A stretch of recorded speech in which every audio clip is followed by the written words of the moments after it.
أما بعد فأعوذ بالله من الشيطان الرجيم بسم الله الرحمن الرحيم ومنهم من يقول ربنا آتنا في الدنيا حسنة وفي الآخرة حسنة وقنا عذاب النار.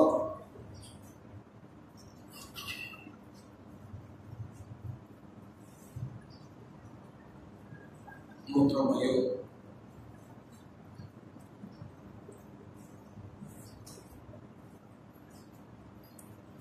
مسئلہ اتنا ہی صاف ہے اور اتنا اہم ہے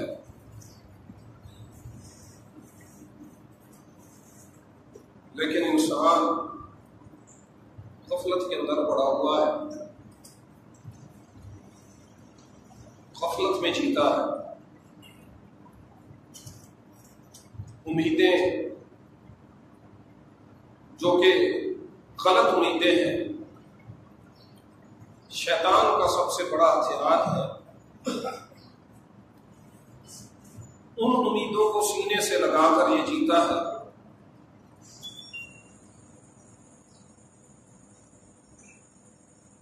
اللہ تبارک و تعالیٰ کی رحمت، اس سے امید ضروری ہے کہ ایک زندگی ہے، اس سے نا امیدی نہیں ہونی چاہیے.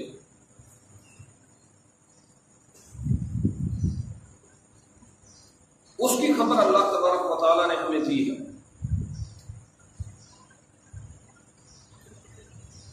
جو وعدے اور وعید ہے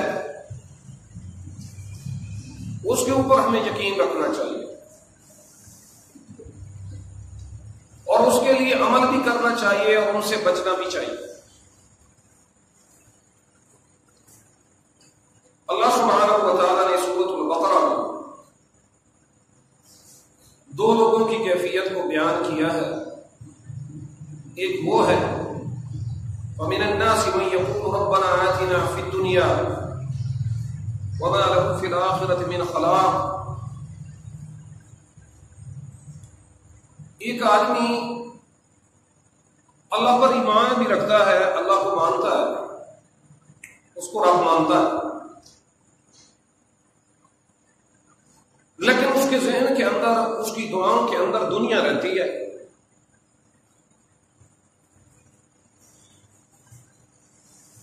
اور دنیا اس کے حواس کے اوپر سوار رہتی ہے اور اس زندگی کے بارے میں اس کے پاس بڑی امیدیں ہیں. اپنے جسم کو ٹٹولتا ہے، دیکھتا ہے کوئی بیماری ہے نہیں، لہذا جو بندہ بیمار نہیں ہوتا وہ لمبی عمر لے کر دنیا سے جاتا ہے. پھر اپنی جوانی کو دیکھتا ہے، جی بڑھاپا ہی نہیں ہے، تو اس لیے عمومی طور پر بندہ 80 سال 90 سال تک چلا جاتا ہے. اور پھر جس وقت 70-80 سال والے سے ہم پوچھتے ہیں، وہ اگلے کسی ایک دو بندے کو پکڑ کر بیان کرتا ہے کہ وہ فلاں فلاں عمر کے اندر فوت ہوا، تو ہم بھی اتنے تک پہنچ جائیں. یہ سارا وہ کام ہے، وہ سوچ ہے جو شیطان نے ہمارے ذہن کے اندر ڈالی ہے. وہ رویے ہیں جو ہمارے جسم سے، ہمارے اخلاق سے ظاہر ہوتے ہیں. قرآن کریم کہتا ہے وَمِنَ النَّاسِ مَن يَقُولُ رَبَّنَا آتِنَا فِي الدُّنْيَا. لوگوں میں سے ایک وہ ہے جو کہتا ہے اے ہمارے رب، ہم کو دنیا میں جو دینا ہے دے دے. وَمَا لَهُ فِي الْآخِرَةِ مِنْ خَلَاقٍ. اللہ تبارک و تعالیٰ فرماتے ہیں آخرت میں اس کے لیے پھر کچھ نہیں. جب دنیا ہی مانگتا ہے تو دنیا اس کو مل جائے گی. دنیا کون سی چیز ہے؟ کوئی حیثیت نہیں ہے اللہ کے نزدیک. کافر کو بھی دے دیتا ہے، مسلم کو بھی دے دیتا ہے، دنیا مل جائے گی. وَمَا لَهُ فِي الْآخِرَةِ مِنْ خَلَاقٍ. آخرت اس کو نہیں ملے گی، آخرت میں اس کے لیے حصہ نہیں ہے. کیوں؟ اس وجہ سے کہ اس نے جو روش اپنائی ہے وہ مسلمانوں جیسی نہیں اپنائی. یا اس میں یہ بھی ضروری نہیں ہے کہ یہ کہنے والا مسلمان ہے، کیونکہ اہل کتاب ہیں سوائے دیریے کے اللہ کی ذات پہ یقین رکھنے والی قومیں دنیا کے اندر موجود ہیں. مشرکین مکہ تھے، وہ بھی اللہ کو رب مانتے تھے، لیکن یہاں پہ رویے کا ذکر ہے. ایک آدمی اللہ سے دنیا مانگتا ہے. اب ظاہر ہے یہ کس کی طرف اشارہ ہے؟ قرآن کریم بہت بڑا سمندر ہے، وہ ہر چیز کا جواب رکھتا ہے. یہ اشارہ ہے اس آدمی کی طرف جس کے ذہن میں دنیا سوار ہے. دنیا کا نقصان تو وہ نقصان سمجھتا ہے، آخرت اس کے اندر ہے ہی نہیں.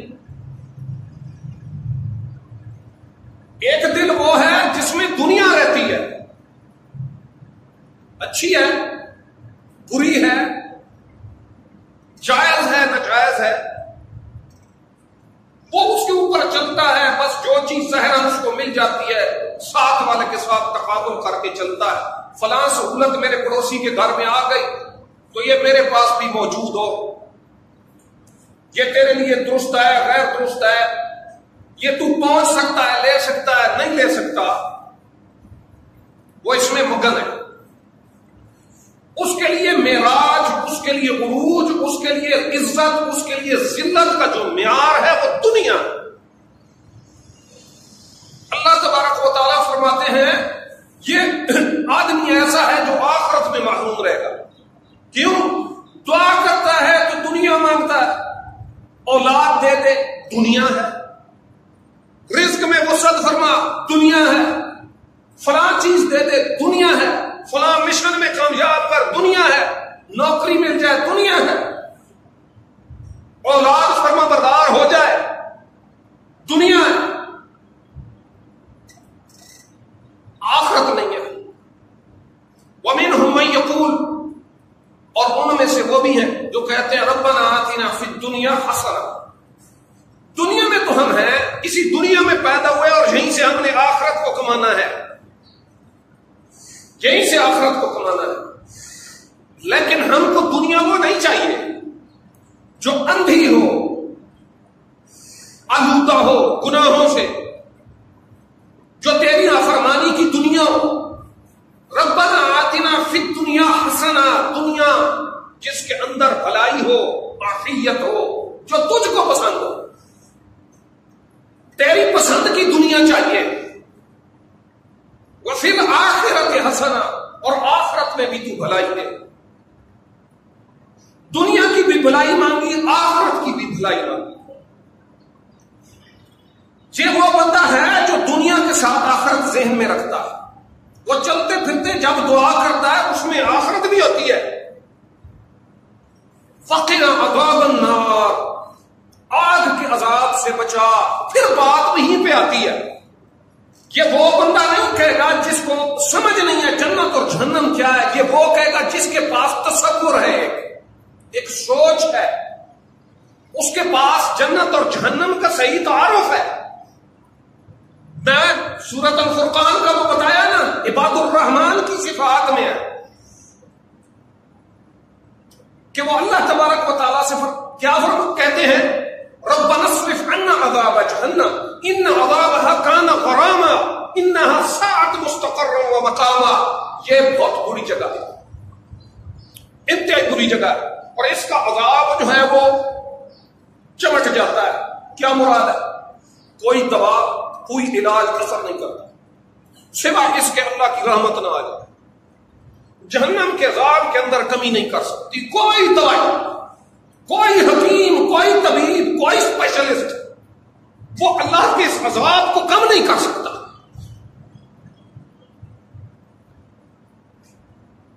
تو دنیا جس کے اندر ہم رہتے ہیں، اللہ کے نبی صلی اللہ علیہ وسلم، یہ فلسطین کا مسئلہ چلا ہے، سارے جڑے ہوئے ہیں، ایسے کر دو، ویسے کر دو، یہ کر دو، وہ کر دو. اور جو صاحب صبح بھی بستر پہ گزارتے ہیں، رات بھی، عشاء بھی ان کی بستر پہ ہوتی ہے، اور آدھی آدھی رات تک وہ انٹرنیٹ کی جان نہیں چھوڑتے جس کے اوپر فضولیات ہوتی ہے، ان کے ساتھ وہ لگے ہوئے اپنے وقت کو گزارتے ہیں یا گپوں میں گزارتے ہیں۔ یہ بندہ کس طرح سے کافر کے ساتھ یہ تقابل کر سکتا ہے، لڑ سکتا ہے؟ جو تیاری رسول اللہ صلی اللہ علیہ وسلم کی تھی، جو تیاری صحابہ کرام کی تھی، وہ یہ تھی کہ 5 نمازوں کا اشتہاری نماز نہیں پڑھنی۔ رب نماز کے بارے میں کیا کہتا ہے؟ یہ ستون ہے، یہ ستون کو نکالے ہوئے، ستون کو نکالے ہوئے کہتا ہے اسلام باقی ہے، اسلام نہیں ہے، بے نماز کا اسلام نہیں ہے۔ یہ میں نہیں کہتا، مسئلہ وہیں پہ ہے، یہ اللہ کی کتاب کہتی ہے، یہ رسول کی احادیث کہتی ہے۔ اور ایسے آدمی کو جو نماز نہیں پڑھتا کافر کہا گیا ہے۔ اب اگلی بحث الگ ہے، آیا یہ کفر دون الکفر ہے یا کفر حقیقی ہے کہ وہ اسلام سے نکل گیا؟ اس کی وجہ یہ ہے کہ صحابہ کرام کے دور کے اندر، تابعین کے دور کے اندر ہمیں نہیں سمجھ کہ کوئی بندہ بے نماز ہو 5 میں سے 4 پڑھنے والا، 5 میں سے 4 پڑھنے والا بے نماز ہے، 5 کی جگہ 6 نمازیں پڑھنے والا مجرم ہے، اسلام سے نکلا ہوا ہے، ایک نئی شریعت کا موجد ہے۔ اللہ نے 5 بنائی، اس نے 6 کی، اور 5 کو 4 کرنے والا بھی مجرم ہے، بے نماز ہے۔ ہم نے خود اپنے تخمینے لگائے ہوئے، ہم خود مدعی بن جاتے ہیں، پھر وہ ساری آیتیں جو رحمان اور رحیم اور رحمت کی صفتوں کی ہیں وہ ان کا رخ اپنی طرف موڑ دیتے ہیں۔ آج میں بس احسان کر لیا، 2-3 ٹکریں ماری ہیں، اور قرآن کہتا ہے ویل للمصلین، ویل ہے، جہنم کی وادی ہے، بربادی ہے نمازیوں کے لیے۔ جو نمازی نماز کے اندر سستی کرتے ہیں، نماز کی طرف آنے میں بے رغبتی اختیار کرتے ہیں، سستی کے ساتھ نماز پڑھتے ہیں، اور یہ جو سستی ہوتی ہے، یہ جو کمزوری ہوتی ہے، یہ کسی اور لوگوں کی، کسی اور فرقے کی، کسی اور مذہب کی نشاندہی کرتی ہے۔ اللہ تبارک و تعالیٰ نے، رسول اللہ صلی اللہ علیہ وسلم نے منافقوں کی علامت بتائی ہے، کیونکہ منافق اپنی علامات سے، نشانیوں سے پہچانا جاتا ہے۔ منافق کی علامت بتائی ہے نمازوں کی خرابی۔ جو بندہ اپنی نماز درست نہیں کر سکتا وہ فلسطین فتح کرے گا، اسرائیل کو تباہ کرے گا۔ اللہ تعالیٰ ان پہ کوئی ابابیل بھیج، فلاں کا، شرم حیا نہیں آتی، اب تو رب کی مانتا نہیں ہے، مجرم ہے تو اللہ کا بہت بڑا، توحید کا تیرا بیڑا غرق، رسالت کے بارے میں تجھے علم نہیں، دنیا کے لیے تیرے پاس وقت ہے، دین کے لیے تیرے پاس وقت نہیں۔ وہ بنیادیں جن کے اوپر اس امت کی تربیت ہوئی تھی، اور میرے بھائی بار بار وہی دہراؤں گا، اس کے بغیر کوئی اپنی اصلاح نہیں کر سکتا، اور نہ وہ ایمان کی اس سٹیج پہ، جگہ پہ آ سکتا ہے جہاں پہ کھڑے ہو کر وہ کافر پہ وار کرے اور اس کا وار کر کرو۔ یتلو علیہم آیاتہ، قرآن کی تلاوت کون کرتا؟ رسول صلی اللہ علیہ وسلم کرتے، ان پہ تلاوت کرتے تھے قرآن کی آیتوں کی۔ کس طرح سے؟ وہ قرآن کریم پڑھتے بھی تھے، وہ بھی اثر ہوتا تھا، پھر احکامات کے اندر اللہ نے یہ فرمایا، اللہ نے یہ کہا، اللہ یہ چاہتا ہے، اللہ یہ منظور کرتا ہے، یہ مردود ہے، یہ عمل اللہ تبارک و تعالیٰ کی ناراضگی کا باعث ہے، یہ اللہ کی رضا، اللہ کی طرف بلانے والا۔ کتنا قرآن پڑھتے ہیں آپ؟ کتنا پڑھتے ہیں؟ یتلو علیہم آیاتہ ویزکیہم، گناہوں سے وہ نکلتے تھے۔ پچھلی مرتبہ میں نے آپ کو بتایا، ایک آدھ مثال دی، بہت سی مثالیں ہیں، صحابہ کی مثالیں، بڑی مثالیں ہیں۔ ایک آدمی نے کہا صحابی کے سامنے، کاش میں اللہ کے رسول کے دور میں ہوتا، فرمایا آرام کر، اللہ کے رسول کے دور میں ہوتا، ہم نکلتے تھے جنگوں کے اوپر، پاؤں میں جوتا نہیں ہوتا تھا، تھوڑا سا ذات راہ جو اللہ کے رسول کی طرف سے ہم کو ملتا تھا اور بعض اوقات وہ ختم ہو جاتا تھا۔ یہ جو درختوں کی چھال ہے اس کو ہم کھاتے تھے، چوستے تھے، پتے کھاتے تھے، حتیٰ کہ وہ جو چمڑا زین کے اوپر چڑھا ہوا ہوتا، کسی مشکیزے کے اوپر چڑھا ہوا ہوتا، کسی اور جگہ اس کو چوستے تھے، کٹھڑیوں کو چوستے تھے۔ یہ اس طرح سے اللہ کے رسول کے حکم کے مطابق ہم جنگوں میں جاتے تھے، بے سر و سامانی کی حالت میں۔ یہ کہتے ہیں میزائل ہو، ٹینک ہو، توپ ہو، تمہاری بدبختی جو ہے وہ ٹینکوں میزائلوں کی وجہ سے نہیں ہے، تمہاری بدبختی کی جو اصل وجہ ہے وہ دین سے دوری ہے۔ تم سب کچھ ہو لیکن ایمان نہیں ہے۔ انتم العالون ان کنتم مؤمنین مشروط ہے اس کے ساتھ بلندی، وہ پروار، وہ حکومتیں، وہ خلافتیں۔ انتم العالون، تم بلند ہوگے، تمہیں بلندیاں ملیں گی ان کنتم مؤمنین، اگر ایمان لاؤ تو مومن بن جاؤ۔ یہ مومن صاحب کے اوپر نماز بھاری ہے، اور پھر وہ مومن صاحب جو مسجد میں آ جاتا ہے اس پہ بھی بھاری ہے۔ اس کی تھوڑا نماز دیکھو، امام کے ساتھ تو چکرا ہوا ہوتا ہے کہ امام ایسا پڑھتا ہے، بیچارہ پیچھے کھڑا ہے، لیکن اس میں بھی آپ کو سمجھ آئے گی ابھی وہ اللہ اکبر نہیں کرے گا، یہ کھڑا ہو جائے گا، امام ابھی گھٹنوں پہ ہے، یہ بالکل لکڑی کی طرح ایسے سیدھا ہے، جدھر خرگوش کی طرح اچھل کود، ادھر ادھر بھاگ نکلنا تو تو نے نماز میں اسی وقت ہے جب امام نے سلام پھیرنا۔ لیکن اس کا رویہ، اس کی عادت بتاتی ہے یہ کوئی مجبوری کی وجہ سے یہاں پہ آ گیا، مجبوری اس کو لے آئی، یہ تو گلے پڑ گئی ہے اس کے، یا چھوڑتا ہے تو لوگ کہیں کہ نماز چھوڑ دی، یا کوئی اور وجہ، نماز اس کو فائدہ نہیں دے رہی، یہ متقی بن گیا بھائی، 30 روزے رکھے، اللہ پہ احسان کیا، وہ کیا احسان کیا، کوئی تبدیلی آئی ہے اندر؟ انسان کو گناہوں کا پتہ ہوتا ہے، میں فلاں کرتا ہوں، یہ بات نہیں ہے، اس میں دیکھو وہ جو گناہ تھے کچھ کم ہوئے کہ کچھ اور ایڈیٹنگ ہو گئی، ساتھ بلڈنگ اور کر لی، شیطان نے رمضان کے اندر تو رستہ اور بتا دیا، تو بھائی یہ بات نہیں ہے۔ اللہ تبارک و تعالیٰ فرماتے ہیں جو دنیا کے اندر رہتا ہے اور آخرت کو بھی ذہن کے اندر رکھتا ہے تو اس کے لیے آخرت ہے، اس کے لیے دنیا اچھی ہے۔ آخرت کی فکر انسان کی دنیا کو صحیح بناتی ہے، اس کے اندر نیکی لاتی ہے۔ اب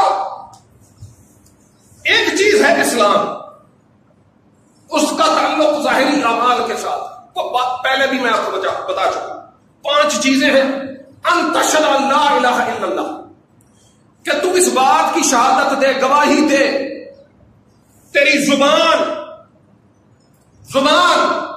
اس کے اوپر یہ جاری ہو اللہ معبود ہے، کوئی معبود نہیں، نہ کوئی بیٹیاں دیتا ہے، نہ کوئی بیٹے دیتا ہے، نہ کوئی بگڑی بناتا ہے، نہ کوئی تیرے رزق میں اضافہ کرتا ہے جو خود تیری جیب کے اوپر وہ نظریں جمائے ہوئی ہے، جو خون کی پھٹکی سے انسان کو پیدا کرتا ہے اور اس کی شکل و صورت بناتا ہے، اس کا حسب نسب بناتا ہے، اس کی رشتہ داریاں اور ان کے درمیان محبتیں قائم کرتا ہے، رشتے قائم کرتا ہے، وہی ذات ہے جو مچھر کا پر جو ہے وہ نہ بنا سکے، وہ تجھ کو کیا دے گا؟ توحید نہ کس ان تشہد ان لا الہ الا اللہ، اس کو خود تک صوفی بن کے نہ رہے، محدود رکھ، اس کو بیان کر، اس کی قیمت چکانی پڑے گی، یہ آسان بات نہیں ہے۔ اور پیغمبروں کو سیجے نصیب نہیں ہوئی، کیا انہوں نے سکون کے ساتھ زندگی گزاری؟ یہ نظاموں کے اوپر، سوچ کے اوپر، کاروباروں کے اوپر ضرب کاری ہے۔ جب بھی جھگڑا پیدا ہوا پیغمبروں کے ساتھ وہ اس توحید کی وجہ سے پیدا ہوا، وہ تجارت کے جھگڑے نہیں تھے لوگوں کے پیغمبروں کے ساتھ، عبادتوں کے جھگڑے نہیں تھے کہ محمد رسول اللہ صلی اللہ علیہ وسلم نماز کیوں پڑھتے ہیں، عبادتوں کے جھگڑے نہیں تھے، توحید کے جھگڑے تھے۔ یہ اس بات کی گواہی دے۔ اور ادھر کیا ہے؟ یہ ہے اسلام، جس کے بارے میں رسول اللہ صلی اللہ علیہ وسلم نے حضرت جبریل کو بتایا تھا، اخبرنی عن الاسلام ان تشہد ان لا الہ الا اللہ وان محمد رسول اللہ۔ اور رسالت، محمد رسول اللہ کی رسالت، ختم نبوت، ختم نبوت، نام ختم نبوت کا ہوگا، دلیل رسول کے آخری رسول ہونے کی ہو۔ نبی کی ذات کا نام نبوت نہیں ہے، اس بات کو سمجھو۔ نبی کی ذات کا نام رسالت ہی نہیں ہے۔ نبوت وہ مقام ہے جس کے اوپر نبی فائز ہوتا ہے، اور رسالت وہ پیغام ہے جو اللہ کی طرف سے اترتا ہے پیغمبروں کی طرف، تاکہ وہ اس کے ذریعے لوگوں کی ہدایت کرے اور ان کو اللہ کا تعارف اور دین کا تعارف کرے۔ تو ختم نبوت اور ختم رسالت نعرہ یہ ہے، اور دلیل کس کی دی جاتی ہے؟ نبی کے آخری رسول ہونے کی، نبی کے آخری نبی ہونے کی، اور صرف ذات تک اور عہدے تک۔ نہ نبوت کی بات کی جاتی ہے، نہ رسالت کی بات کی جاتی ہے۔ جب نبوت اور رسالت کی بات آتی ہے، وہاں پہ انہوں نے امام بنائے ہوئے ہیں، وہاں پہ انہوں نے اپنے آپ کو تقسیم کیا ہوا ہے درجنوں کے حساب سے۔ وَكُلُّ حِزْبٍ بِمَا لَدَيْهِمْ فَرِحُونَ، اور ہر جو بھی جماعت ہے جو اس کے پاس موجود ہے اس کے اوپر لگی ہوئی ہے۔ یہ بات نہیں ہے شہادت کس کی؟ الہ کی، رسالت کی۔ اور ادھر کیا ہے؟ ان تؤمن باللہ، پھر جو بات تو کرتا ہے اس تیرے اندر راسخ ہو، اللہ کے معبود ہونے کو تو مانتا، تو رشوت نہ لیتا، اللہ کے معبود ہونے کو مانتا، اس کے رزاق ہونے کو مانتا، تو پرایا مال نہ کھاتا، غصب نہ کرتا، اللہ کے معبود ہونے کو تو مانتا، تو سود نہ کھاتا، اللہ کے معبود ہونے کو مانتا، اس کے رزاق ہونے کو تو مانتا، دو نمبریاں نہ کرتا۔ ہم معیار تبدیل ہے۔ وزیر اعظم نے ایک دن بات کی بڑی اچھی کی، اب اللہ تعالیٰ نکالتا ہے لوگوں کے منہ سے۔ اس نے کہا کہ جو کسی آدمی کا حق مارتا ہے، چل لاکھوں روپے کھا جائے، تو کل قیامت والے دن وہ آدمی اس آدمی کو پکڑے گا، اس نے میرا مال کھایا یا میرے ساتھ زیادتی کی، فقط مدعی ایک ہوگا، ایک بندہ میرا مال کھایا۔ اگر کوئی سڑک کی اینٹ اٹھا کے گھر لے جاتا ہے، وہ 19 کروڑ لوگوں کا مال کھاتا ہے۔ بالکل صحیح بات کی۔ اور ہم کیا کرتے ہیں؟ گورنمنٹ کا مال ہے۔ گورنمنٹ کس کی ہے؟ فرشتوں کے حکمران ہے، ہمارے انسانوں کے اوپر ہے۔ وہ اس سسٹم کو چلا رہے ہیں، 19 کروڑ لوگوں کو چلا رہے ہیں، وہی گورنمنٹ ہے نا۔ تو وہ جو اینٹ ہم بغیر پوچھے لے کر گئے، اس سڑک کے اوپر سے اٹھا کر لے کر گئے گھر، اور ہم کہتے ہیں گورنمنٹ کا مال ہے، کھا جاؤ۔ اس نے ٹھیک کہا، یہ قیامت والے دن 19 کروڑ انسانوں کو جواب دے ہوگا، ان کا ایک ایک پائی مال اس کے اندر شامل ہے، اس اینٹ کے اندر، کہ یہ گورنمنٹ کی پورے لوگوں کی تھی۔ بھائی ہم نے اپنے آپ کو، خود ہم مدعی بنے ہوئے ہیں، خود ہم جج بنے ہوئے ہیں، خود نتیجے نکالتے ہیں۔ اور بھائی اپنی ذات کو قرآن پہ پیش کرو اور قرآن سے تعلق بناؤ، اور اس نے ہمارا کوئی نقصان نہیں کیا، اور اللہ ہمارا دشمن نہیں ہے، اور اس کے ساتھ کچھ رابطہ ہونا چاہیے، اور اللہ فضول چیز نہیں ہے، اس کی سوچ ہمارے اندر نہیں آتی، اور دین فضول چیز نہیں ہے۔ یہ تو سیکٹوں کی کھیل ہے، ادھر سے ادھر گیا پتہ چل جائے گا دین کیا ہے، رب کون ہے، رسول کیا ہے۔ اس زندگی کو سمجھو۔ جو بندہ یہ قرآن بتاتا ہے وہ کیا کہتا ہے؟ فَمِنَ النَّاسِ مَن يَقُولُ رَبَّنَا آتِنَا فِي الدُّنْيَا جو دنیا مانگتا ہے ہم کو دے دے اس دنیا کے اندر. وما له فی الآخرۃ من خلاق, آخرت نہیں ہے اس کی. ومنهم من یقول, اور ان میں سے وہ ہے جو کہتا ہے ربنا آتنا فی الدنیا حسنہ, دنیا اچھی دے بری نہیں. وہ دنیا جس کو تو حسنہ کہتا ہے, پسند کرتا ہے, اس میں بھلائی ہے, وہ خیر ہے, آخرت کے لیے میرے لیے ذات راہ ہے, یہ دنیا میری آخرت کو سنوارے, وہ دنیا مجھ کو دے. کیونکہ جب آخرت ہے اسی دنیا کے اندر سے گزر کر ہم آخرت کی طرف جائیں گے. وفی الآخرۃ حسنہ, اور آخرت بھی میری اچھی کر دے. وقنا عذاب النار, اور مجھ کو آگ کے عذاب سے بچا لے, آگ کے عذاب سے. حضرت عمر فاروق رضی اللہ تعالی عنہ سے کسی نے پوچھا جامع ترین دعا بتاؤ, انہوں نے فرمایا یہی پڑھا کر ربنا آتنا فی الدنیا حسنہ وفی الآخرۃ حسنہ وقنا عذاب النار. لیکن کیا یہ ہمارا قول جو دعا میں مانگ رہا, واقعی میں یہی چاہتا ہوں؟ جو یہ چاہتا ہے کہ دنیا میں بھلائی ملے پھر وہ اپنی ذات کو اللہ رسول کے حکم کے تابع کر دیتا ہے, پھر وہ شکر بے لحاظ نہیں رہتا, وہ بندہ بنتا ہے, عبدیت کو ثابت کرتا ہے, خود کو مسلم بناتا ہے, مطیع بناتا ہے اللہ اور اس کے رسول کا. اللہ کی قسم اس لائن کے اوپر بندہ آ جائے, وہ دل کے اندر جو ٹھنڈ پڑتی ہے, سکون پڑتا ہے نا, پھانسی کے پھٹے کے اوپر اس کو کھڑا کر دیں گے, وہ پھر بھی ہنسے گا, مسکرائے گا. اس کو پتہ ہے آج کی زندگی ہے, آج نہ 10 دن بعد, 10 سال بعد, 100 سال بعد موت تو ہے, اس سے بہتر موت کوئی نہیں. وہ سمجھتا ہے آخرت کو اور دنیا کو, لیکن یہ تعارف, یہ انسان کے اندر احساس تب پیدا ہوتا ہے جب اس کا تعلق اللہ سے جڑتا ہے, رسول کے ساتھ جڑتا ہے. وہ صحابہ کرام کی سیرت کو پڑھتا ہے, وہ صحابہ کی سیرت کو پڑھتا ہے, اور یہ وہ لوگ تھے جنہوں نے دین کو صحیح سمجھا اور اس کے اوپر عمل کی. ورنہ خالی خولی ہم یہ کہتے ہیں ربنا آتنا فی الدنیا حسنہ, اور حرام کاری بھی جاری ہے, کمینگی بھی جاری ہے. بندے شیطان کے مانگ رب سے رہے, بندے شیطان کے اعمال سارے شیطانی, اور رب کو کہتے ہیں آتنا فی الدنیا حسنہ. یہ تو دوغلی پالیسی ہے, اللہ تبارک و تعالیٰ کو یہ پسند نہیں. تو میرے بھائی وقت باقی ہے, اس وقت کو مفید بنا اور آنکھیں کھولو.